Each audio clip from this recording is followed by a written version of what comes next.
February 20th, 1991. Sealand of the Pacific, Victoria, British Columbia. A 20-year-old marine biology student named Keltie Byrne is working the last show of the day. She is a competitive swimmer. She knows the water, and walking along the edge of the whale pool, she slips. One foot goes in. Now, normally, when a person falls into an animal enclosure, one of two things happens. The animal panics and retreats, or the animal attacks. What happened next was neither. One of the three orcas took her foot and pulled her under. She surfaced. She screamed for help, and before anyone on the deck could reach her, she was pulled down again. What followed lasted more than 10 minutes. The whales moved her between them. They allowed her up long enough to breathe, then took her back down. Staff threw rings, used every recall they had, and the animals ignored all of it. Keltie Byrne drowned in that pool, and that day became the first time in recorded history that a killer whale killed a human being.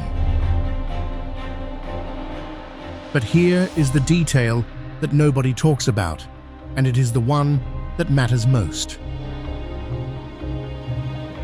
They never tried to eat her.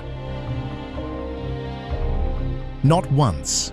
3 apex predators, an unresisting body in the water for 10 minutes, and no attempt at consumption at any point. Which raises a question that turns out to be much bigger than one accident at a small aquarium in Canada.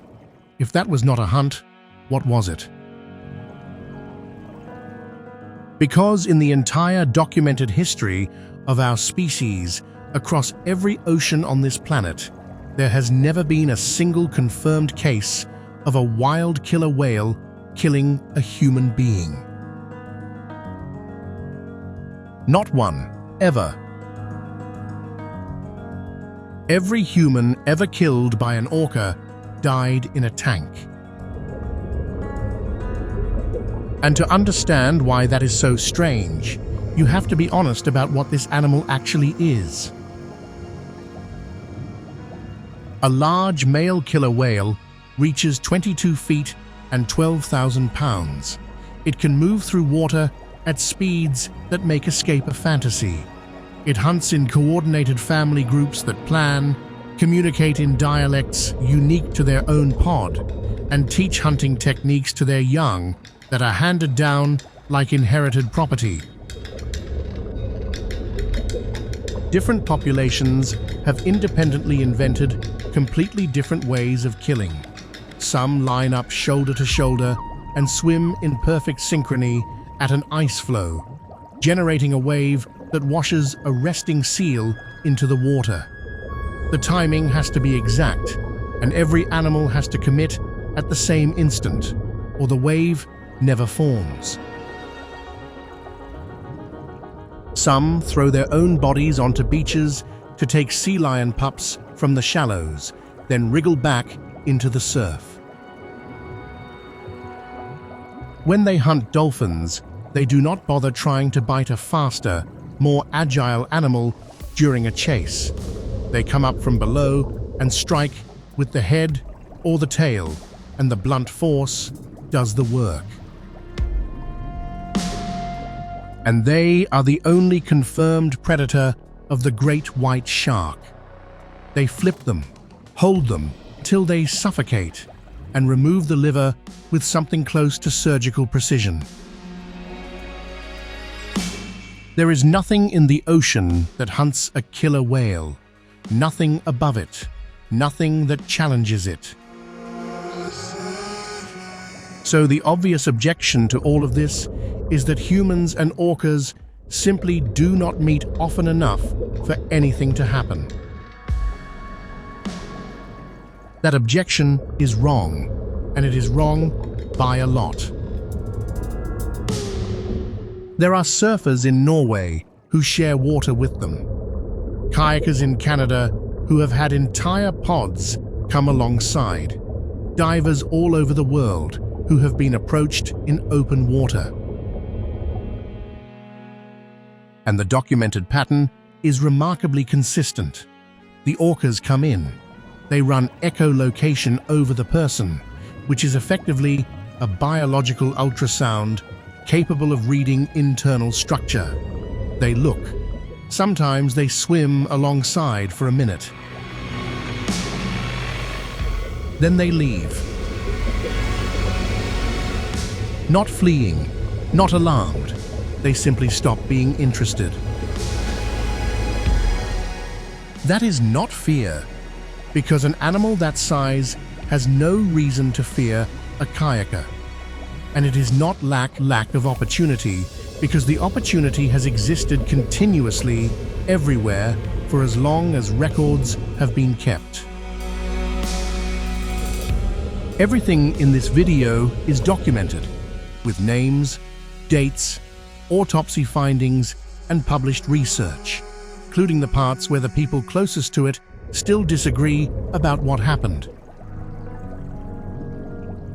Before we go further, hit subscribe, because the explanation for these deaths is not the one the parks gave, and the last section is genuinely unsettling once you understand what it implies about the future. So, what actually happened in those pools? First possibility, it was a hunt. This is the intuitive answer, and it collapses the moment you compare the two things side by side. A real orca hunt is fast. It is efficient. It is the product of thousands of generations of refinement, and every element of it exists to minimize wasted energy. Wave washing takes seconds. A tail strike on a dolphin ends the contest immediately. A pod attacking a large whale will spend hours, yes, but only because the target weighs 40 tons and there is no faster way. A human being does not weigh 40 tons. Against an animal that can shatter a dolphin's spine with a single strike, a person in the water is not a difficult problem. If a killer whale genuinely wanted to eat a human, the encounter would be over before the human registered it had started. What happened at Sealand was the opposite of that. Slow, prolonged, repeated surfacing and submerging. 10 minutes of something that produced no meal at all. That is not the behavior of a predator feeding. That is the behavior of an animal doing something else entirely. Second possibility, it was an accident. This became the official position, and variations of it were repeated for 2 decades. The whale was playing. It did not know its own strength. It was curious and did not understand that people cannot hold their breath. This one is harder to dismiss politely because it insults the animal. Killer whales are precise. An orca can take a fish from a trainer's hand without touching the fingers. These are animals that judge force and distance constantly in 3 dimensions, at speed, as their entire way of life. The idea that one could not tell the difference between a fish and a person is not a defense of the whale. It is an insult to it. And there is a specific piece of evidence that ends the accident argument completely. In a marine park, whales are trained on recall signals. A hand slap on the water, a specific underwater tone. The animal is conditioned over years to stop whatever it is doing and return to the edge of the pool for food. It is one of the most heavily reinforced behaviors in the entire training program. During these incidents, trainers used every recall signal available to them. The whales ignored them. An animal that has been rewarded thousands of times for responding to a signal, that knows exactly what the signal means and exactly what reward follows, chose not to respond. Whatever that is, it is not confusion. Third possibility, revenge. This is the emotionally satisfying answer. We captured them, we took their calves, we put them in tanks, and eventually one of them settled the account. It is also the least supported. Because in the wild, orcas that were actively targeted by whalers in regions where humans hunted and killed them for years do not behave aggressively toward people. If any population on Earth had grounds and opportunity for retaliation, it was those. It did not happen. Revenge does not explain a rule that holds in the ocean and breaks only inside concrete. So none of the three obvious answers survive contact with the evidence, which means the real explanation is somewhere less comfortable. The answer is what happens when you take an animal out of the culture that made it.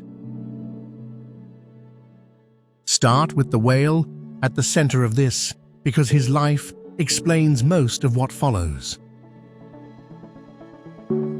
The orca that took Keltie Byrne's foot was a male named Tilikum.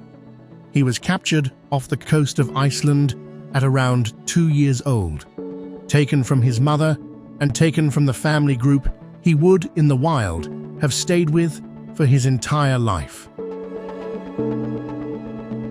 Understand what that means for this species specifically. Orcas do not leave home. Many males remain with their mothers until the mother dies. The family is not a phase of life. It is the entire framework in which everything an orca knows is transmitted. At SeaWorld, Tilikum and 2 female orcas were housed at night in a metal module barely large enough for the animals to turn around in. They were kept in it for up to 14 hours at a stretch, in the dark. The 2 females were dominant, and they were not related to him. In open ocean, a young male, harassed by unrelated females, simply leaves. He puts distance between himself and the problem, which for an animal that can cover 100 miles in a day is trivially easy. In a tank, there is no distance, so he absorbed it. The females raked him with their teeth, a normal social behavior in the wild that becomes something else when the target cannot swim away, and he was regularly marked with the results. He also spent long periods floating motionless at the surface. This is called logging, and in captive orcas it is common. In wild orcas, it is essentially never seen. Now consider the brain you have put in that box. Deborah Giles, a biologist at the University of Washington and science director at the nonprofit Wild Orca, describes it directly. The paralimbic portion of an orca's brain is significantly more developed than it is even in humans, and those are regions associated with memory, with emotion, and with language. We do not know exactly what an orca uses that for. Nobody does. But we know it is there. We know it is larger than ours, and we know what happens when an animal built around family, communication, and enormous physical range is placed in a concrete box with no exit and no relatives. After Keltie Byrne's death, SeaWorld of the Pacific closed. but you cannot release a 12,000-pound animal that has spent years in captivity back into the ocean. He had no family to return to and no hunting culture to return with. So Tilikum was sold to SeaWorld Orlando, where the facilities were larger and the breeding program needed a big male. They knew his history. The reasoning was that a better environment would resolve the problem. For 8 years, it seemed to. Then, in July of 1999, a 27-year-old man named Daniel Dukes stayed in the park after closing. He avoided security, hid until the middle of the night, and entered Tilikum's pool. Trainers found him the next morning, dead, draped across the whale's back. There were no witnesses and no footage. What the autopsy documented was severe trauma and bite marks. And once again, the animal did not eat him. Then came February 24th, 2010, and the incident that ended the entire industry's ability to explain itself. Dawn Brancheau was one of SeaWorld's most experienced and respected trainers. She had worked with Tilikum for years. She was not careless, she was not new, and she knew this animal better than almost anyone alive. She was lying at the edge of the pool during a dine with Shamu show, in daylight, in front of an audience eating lunch. He took her into the water. Other trainers responded immediately with everything available, slapping the water, throwing food, giving every recall signal in the program. He ignored all of it. He took her to the bottom and would not release her. It ended only when staff managed to move him into a smaller medical pool. Dawn Brancheau died of blunt force trauma and drowning. And at this point, the obvious defense appears. Tilikum was one damaged animal, a single tragic case. 3 of the 4 known human deaths caused by orcas involve this one whale, which is a remarkable concentration, and it would be convenient if the story ended there. It does not, because of what happened 2 months earlier on the other side of the Atlantic. December 2009, Loro Park on Tenerife in the Canary Islands. A 29-year-old trainer named Alexis Martinez was rehearsing for a Christmas show with a male orca called Keto. Keto was born in captivity at SeaWorld. He had never lived in the ocean. He had never hunted anything. He had no wild culture to be removed from because he never had one to begin with. During the rehearsal, Keto stopped responding to behaviors he knew. Then, he positioned himself between Martinez and the side of the pool, cutting off the exit. Then he struck him with the rostrum, the solid bone at the front of the skull. The autopsy documented massive internal injuries, including a crushed rib cage and severe damage to organs. That single case dismantles the one bad apple explanation entirely. Tilikum was taken from the wild and broken. Keto was born into the tank and never had anything to break. Both arrived at the same place. Which means the variable is not the individual whale. The variable is the environment. And the deaths are only the visible portion of this. In November 2006, a veteran trainer named Ken Peters was in the water with a female orca called Kasatka at SeaWorld, San Diego. Kasatka took his foot and carried him to the bottom of a 36-foot pool. She held him there. Peters did the only correct thing, which was also almost impossibly difficult. He did not struggle. He held his breath and stayed calm, because fighting would have tightened her grip. She brought him up. She let him take one breath. Then she took him straight back down. Read that again, because it is the most revealing detail in this entire story. That is not a panicking animal. That is not confusion or play or an accident. That is complete, deliberate control, applied and released and applied again. Peters eventually reached the side and got out with a broken foot. Across the industry's incident logs, there are hundreds of similar reports. Whales lunging at trainers, pinning them against walls, refusing to allow them out of the water. The 4 deaths are not the pattern. They are the small, visible portion of a pattern that was running constantly. Now, the fair objection, and it is a good one. Wild orcas are stressed too.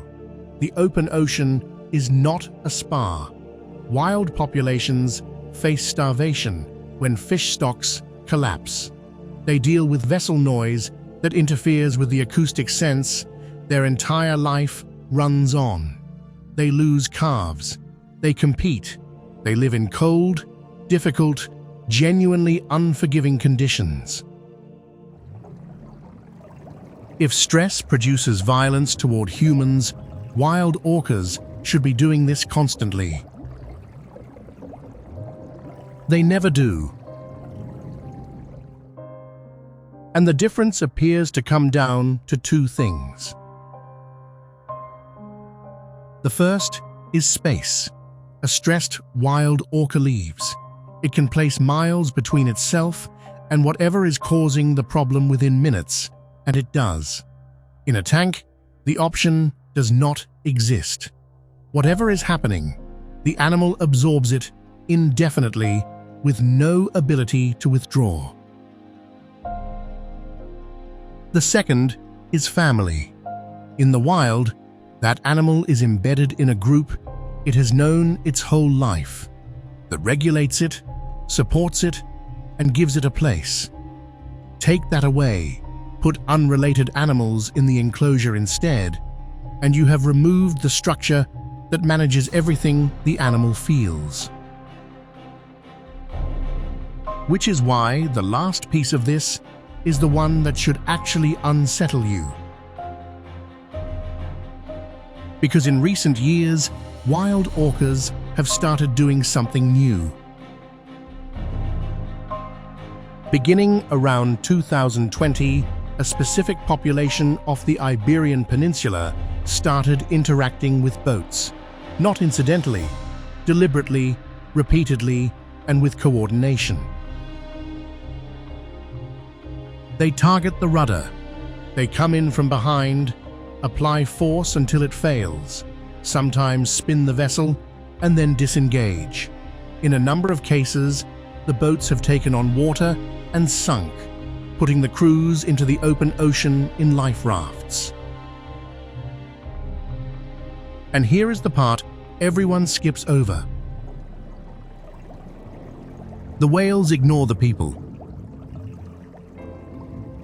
They have disabled the vessel. There are now humans floating in the water directly in front of them, protected, in exactly the scenario that should end badly. Nothing happens. The whales lose interest and go.